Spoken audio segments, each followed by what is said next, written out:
एक किसान अपने गांव में अपने दुखों से दुखी था। किसी ने उससे कहा कि तुम अपने दुखों के समाधान के लिए बुद्ध के शरण में जाओ, जो कि कुछ दिनों के लिए आए हैं और यहाँ से कुछ दूर गांव में ठहरे हुए हैं। निश्चित ही वह तुम्हारे सभी दुखों का समाधान कर देंगे। यह सुनकर वो किसान बड़ी अभिलाषा लिए बुद्ध की शरण में चल पड़ा।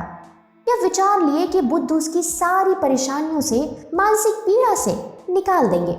उसने बुद्ध से कहा कि हे बुद्ध, मैं किसान हूँ, मुझे खेती करना अच्छा लगता है, लेकिन कभी भी वर्षा पर्याप्त नहीं होती है और मेरी फसल बर्बाद हो जाती है। पिछले साल मेरे पास खाने को कुछ भी नहीं था और इस साल भी बहुत अधिक वर्षा के कारण फसल को बहुत नुकसान पहुंचा है। मेरे पास खाने को पर्याप्त भोजन नहीं है। किसान ने कहा, मैं विवाहित हूँ, मेरी पत्नी मेरा ध्यान रखती है, मैं उससे प्रेम करता हूँ, पर वो कई बार मुझे बहुत परेशान कर देती है। घर में बहुत कलेश हो जाता है, जिससे मैं ये सोचने लगता हूँ कि ये मेरे जीवन में ना आई होती तो अच्छा होता। मेरे 2 बच्चे भी हैं।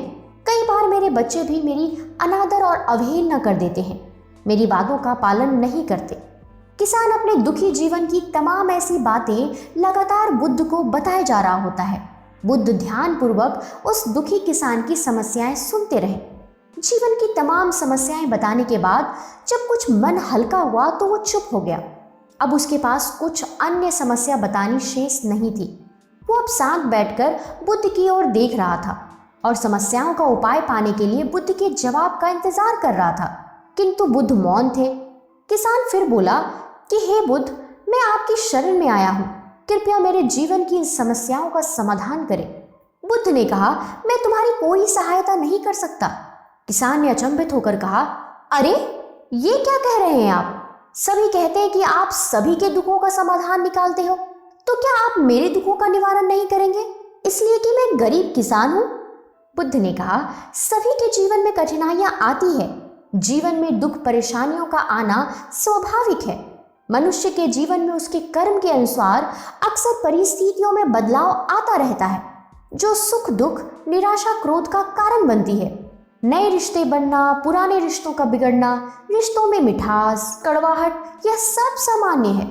ये जीवन का हिस्सा है और यह जीवन का चक्र है। वास्तविकता यह है कि हम सब के जीवन में 83 तरह की कठिनाइयां हैं। तुम और हम इन कठिनाइयों का समाधान नहीं कर सकते, कोई भी नहीं कर सकता। जीवन और जीवन में बने रिश्ते कोई स्थिर नहीं है। एक दिन रिश्तेदार भी छोड़ जाएंगे और जीवन भी खत्म हो जाएगा, लेकिन ये समस्याएं जस की तस बनी रहेगी। आज तुम्हारी जिंदगी में है तो कल किसी और की जिंदगी में। इस पर किसान संयम खोकर क्रोधित हो जाता है और ऊंचे स्वर में बुद्ध से बोलता है कि सब बोलते हैं कि आप महात्मा हो, सिद्ध पुरुष हो, आत्मज्ञानी हो। मैं यहाँ इस विश्वास से आया था कि आप मेरी सहायता करोगे। अगर आप मेरी समस्याओं का समाधान ही नहीं कर सकते तो मेरा आना यहाँ व्यर्थ हुआ। सभी लोग झूठ बोलते हैं कि आप समस्याओं का समाधान करते हो। आपने मेरी एक भी समस्या का समाधान नहीं किया। आपसे भले तो वो महात्मा हैं जो मेरे घर 2 वर्ष पहले आए थे।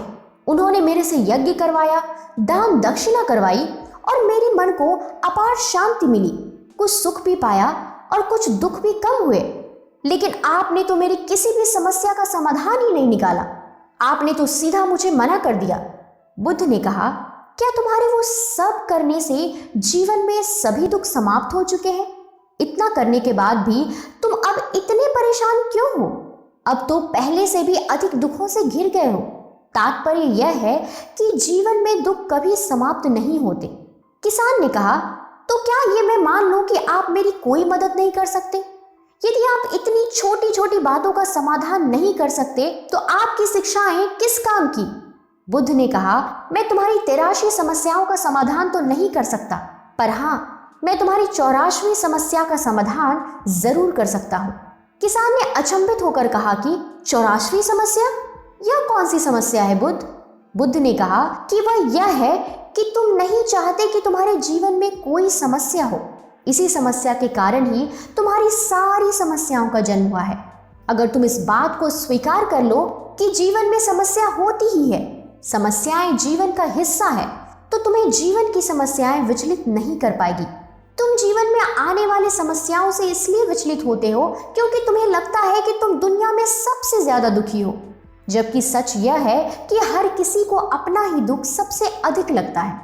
लेकिन जिस दिन से तुम यह समझना शुरू कर दोगे कि बाकी लोगों के मुकाबले मेरा दुख तो बहुत कम है, तब उस दिन से कोई भी दुख तुम्हें प्रभावित नहीं कर सकेगा। जब तक तुम यह चाहते रहोगे कि जीवन में कोई समस्या ना आए, मैं हर दुख तकलीफों से बचा रहूं, तो यह संभव नहीं है। ऐसे में तो हर छोटे से छोटा दुख भी तुम्हें बेचैन कर देगा, तुम्हारी मानसिक शांति को भंग कर देगा। यदि तुम्हारे जीवन से कठिनाइयां बिल्कुल खत्म कर दी जाए, तुम्हें रोज हर पल बिना दुख कठिनाइयों का जीवन जीने को मिले, तो तुम अधिक समय तक ऐसा जीवन जी ही नहीं पाओगे। एक समय ऐसा आएगा कि रोज वैसा जीवन जीकर तुम जिंदगी से पूरी तरह तंग आ जाओगे, बोर हो जाओगे, क्योंकि जीवन में हद से ज्यादा कोई भी चीज भयानक समस्या खड़ी कर देती है। आरामदायक जीवन जीकर मन और शरीर दोनों से अपंग हो जाओगे, तो क्या फायदा ऐसे जीवन का जो तुम्हें बाद में नर्क जैसा जीवन जीने पर मजबूर कर दे। जिस तरह खूब भूख लगने पर ही भोजन करने का और खूब प्यास लगने पर ही पानी पीने का असली आनंद प्राप्त होता है, ठीक वैसे ही जीवन की तमाम दुख परेशानियों को झेलने के बाद ही सुख का आनंद प्राप्त होता है। इसलिए जीवन में अलग अलग प्रकार के अलग अलग रूप से सुख दुख आते ही रहते हैं। हम चाह कर भी जीवन से सुख दुख तो खत्म नहीं कर सकते हैं, हाँ, लेकिन इनसे इतना ऊपर जरूर उठ सकते हैं जो कि कोई भी बड़ी से बड़ी समस्या मन को विचलित ना कर सके।